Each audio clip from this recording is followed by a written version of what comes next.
जो भ्रष्ट होने के चांस होते हैं वो प्रायः स्त्री पुरुष शरीर के आकर्षण से होते हैं। जैसे आज आपने अच्छा पदार्थ पा लिया, कोई विशेष फर्क की बात नहीं। आपने थोड़ा धन संग्रह कर लिया, विवेक हुआ, आपने साधु भंडारा कर दिया, कोई हानि नहीं हुई। आपकी बड़ी यश कीर्ति हो रही, थोड़ा सुलझ गए, समझ गए कि भगवत संबंध से यश कीर्ति हो रही, वो आपको फंसा नहीं पाए। एक विशेष फंसने का, भ्रष्ट होने का चांस होता है स्त्री पुरुष का आकर्षण। सत्य मानिए, भ्रमण करते हुए हमको ऐसे ऐसे उदाहरण मिले हैं, देखने को मिले हैं, संग से मिले हैं और नगद नगद भी मिल रहे हैं, मतलब अब भी मिल रहे हैं, क्योंकि आपसे कोई अपनी बात बताता नहीं है और अपने को जब एकांत में मिलते हैं तो अपनी बात बताते हैं, तो उसका भी अनुभव होता है। स्त्री संग की चाह भले ना हो, लेकिन स्त्री प्रियता बनी रहती है।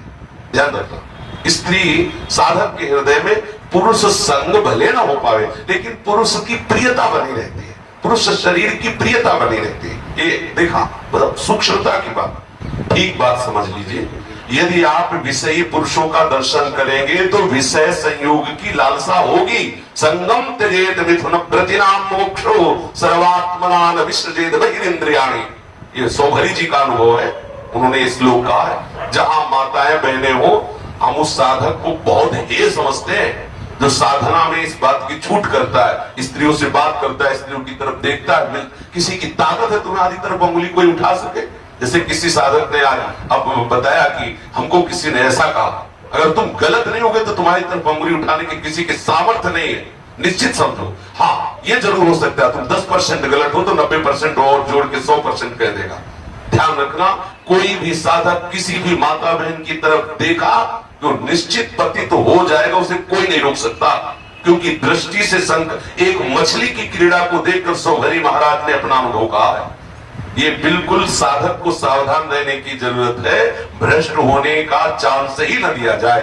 आंतरिक जब मन विषय का चिंतन करे, उसी समय सावधान होकर पुकारो, उसी समय सत्संग करो, उसी समय भागो और किसी ऐसे संत के समीप जाओ जो तुम्हें वो बल प्रदान कर सके। तत्काल आप मन पर शासन कीजिए, और अगर ऐसा कोई संयोग ना मिले तो फिर प्रगट में वहां मत रुकिए जहां ऐसे विषय सामग्री का बाहुल्य हो, संयोग हो, जहां माताएं बहनें रहती हो, जिनका देखना सहज में हो रहा हो। जहां ऐसे आश्रम में तो रहना ही नहीं चाहिए साधक को जहां माताएं बहनें सहन करती और वही तुम्हारा बगल में कमरा, कभी नहीं होना चाहिए। भीख मांगे खाए, फुटपाथ में भरे पड़े, अपने जीवन को नष्ट ना करें। बहुत कम समय है, हमने देखा है 70-70, 90-90 वर्ष की अवस्था में भी स्त्री प्रियता, पुरुष प्रियता बनी रहती है। मन बहुत बेईमान, थोड़ी देर के लिए आपको सिद्ध बना देगा, इसके बाद वो क्या दुर्दशा करेगा आप सोच भी नहीं सकते।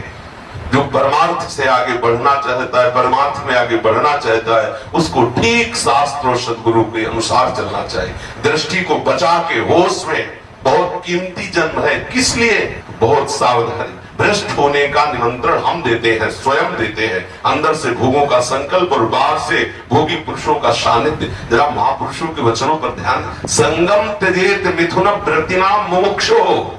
जो मोक्ष प्राप्त करना चाहता है उस मुमुक्षु को विषयी पुरुषों का कदापि संग, भूखे मर जाएंगे लेकिन विषयी पुरुषों का संग नहीं करेंगे। वहां हम नहीं बैठेंगे जहां स्त्रियों का स्पर्श प्राप्त हो, हम वहां नहीं बैठेंगे जहां उनके दर्शन में सुविधा हो। भले अलग एकांत बैठ जाओ, ऐसे बैठ जाओ, अपनी चेष्टाओं को देखो, कहीं कामुक चेष्टाएं तो नहीं है, कहीं ऐसा तो नहीं हमारे हृदय में स्त्री प्रियता या स्त्री साधक पुरुष प्रियता जागृत हो। वही काट दो जहां प्रियता प्रकट हो रही, आप स्वतंत्र हो जाएंगे। एक दिन ऐसा आएगा कि स्फुरण ही खत्म हो जाएगी, चाहे माताएं बहनें आसपास बैठी रहे। जब भगवत भाव आ गया फिर कोई परास्त नहीं कर सकता है। पर सावधान, अंतिम श्वास तक साधक को सावधान रहना चाहिए। भ्रष्ट होने के चांस ही कहा है, भगवत बल है, हमें कौन परास्त कर सकता है? परास्त तभी हम होते हैं जब भगवत आज्ञा का उल्लंघन करते हैं। स्वयं भगवान कपिल देव जी कहते हैं कि पुरुष साधक स्त्री को साक्षात मूर्तिमान मृत्यु देखे। ऐसा शास्त्र उठा के देखिए, स्त्री साधक पुरुष को मूर्तिमान मृत्यु देखे कि अगर इसका संग हुआ तो हमारा भाव नष्ट हो जाएगा। ये क्यों? भगवान ने जब रचना की तो उसका सूत्र भी बता दिया कि आप ऐसे बचिए, आप इस मार्ग से चलिए। अब होना तो कुछ है नहीं, आप भौरे की तरह इधर उधर मंडराएंगे और दृष्टि डालेंगे तो भ्रष्ट नहीं होगे। होगे क्या? क्यों बात करो, क्या बात करनी है? क्यों देखो उधर, क्या देखना है? श्री जी को देखना है, ये सब देखना है, प्रपंच देखना है, भगवत मार्ग में काहे को है? जब आए तो फिर सीधे चलो। देखो दिन तो वैसे ही कट रहे हैं, चाहे भोगों में काट लो चाहे प्रिया प्रीतम में काट लो, अंदर का कनेक्शन काट दो, चिदानंद रस में डूब जाओगे, बहुत बढ़िया समय है। आगे समय नहीं मिलेगा, भजन करने का नहीं मिलेगा, पक्का समझ लो। बार बार इसलिए करें, सब अन्न दूषित होता चला जा रहा है, संग दूषित होता चला जा रहा है, वातावरण दूषित होता चला जा रहा है। हम कैसे अपनी इंद्रियों को संयम में कर पाएंगे? जहां जितेंद्रियता, जहां सदाचार, पवित्र भोजन और इन सब के द्वारा भगवत भाव की प्राप्ति होती है, वो सब लक्षण हमें नहीं आ पा रहे हैं। इसलिए सावधान रहे, कभी ऐसा संग भ्रष्ट होने के चांस ही नहीं है।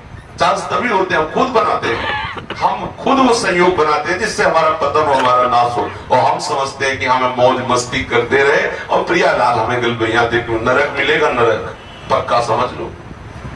त्रिविधम नरकस्येदम द्वारम नाशनमात्मनः कामा क्रोधा तथा लोभा तस्मात् त्रयम् त्यजेत्। स्वयं श्री भगवान कह रहे ये तीन नरक के द्वार है, काम, क्रोध और लोभ। अगर आप नरक नहीं जाना चाहते तो काम भाव में मत आइए, क्रोध मत कीजिए, किसी से लोभ मत कीजिए, आप नरक नहीं जाएंगे। स्वयं भगवान कह रहे ये तीन नरक के द्वार है, काम, क्रोध और लोभ। हम अपने मन को क्यों ऐसे चांस देते हैं जहां से हमारे मन में कामुकता जागृत हो? हम क्यों किसी की तरफ देखें, क्यों किसी से बात करें? हम वहां खड़े ही क्यों हो जहां हमारा मन हमें परेशान करे? हम अपने मार्ग पे चले तो हमारे भ्रष्ट होने की कोई भ्रष्ट वही साधक होता है जो शास्त्र और गुरु की आज्ञा का उल्लंघन करता है, दृढ़ निश्चय से कह रहे हैं कभी किसी भी तरह से आपका कोई नाश नहीं कर सकता यदि शास्त्र की आज्ञा के अनुसार चले, कभी नहीं हो सकता।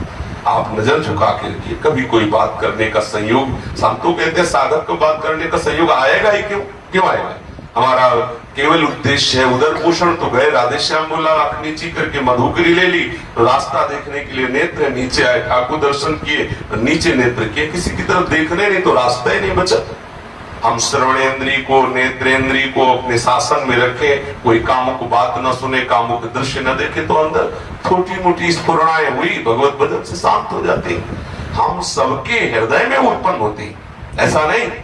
जब तक भगवदाकार वृत्ति नहीं हो जाती तब तक ये विकार रहता ही है। पूर्व संस्कार जन्म जन्मांतरों के हैं, उनको हटाते रहना चाहिए। और एक दिन ऐसा आता है हृदय एकदम शांत निर्मल, जब घर में खाने को मिलता है तो बाहर झूठी झूठी पत्तले चाटने की इच्छा नहीं होती। निज सुख बिन मन होई किथेरा, जब अपना मन परमात्मा सुख में, कहा मलमूत्र के शरीरों में कोई राग करेगा जिसको भगवत चरणारविंद का अनुराग प्राप्त है।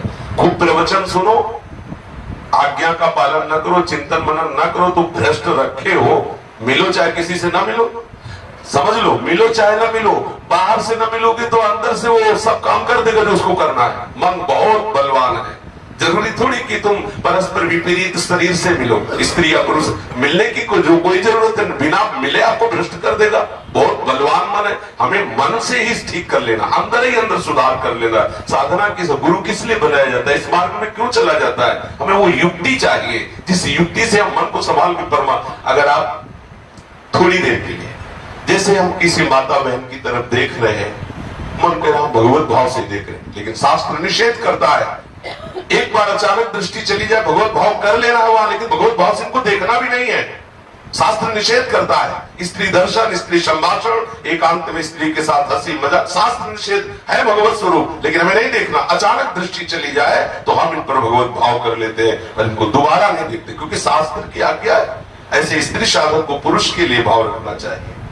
तो भ्रष्ट होने के चांस तभी होते हैं जब हम कहीं ना कहीं शास्त्र और गुरु की आज्ञा का उल्लंघन करते हैं। नहीं तो निश्चित समझो, अब अहंकार वाली बात होगी, जीवन में कभी भर नेत्र से किसी माँ बहन की तरफ देखने का अवसर ही ठाकुर जी ने नहीं दिया। ऐसी रहनी वैसा रहा, और ऐसे हृदय में इतनी जलन रही है कि क्या देखे, किसकी तरफ देखे, हृदय की जलन ही नहीं बुझा पाए, तुम दूसरे की तरफ क्या देखे। ऐसी और 7-8 दिन रोटी नहीं मिली तो किसी की तरफ देखने का चांस क्या रहेगा। ये जो आज आप सुख सुविधाएं सब देख रहे हैं, ठाकुर जी की लीला है।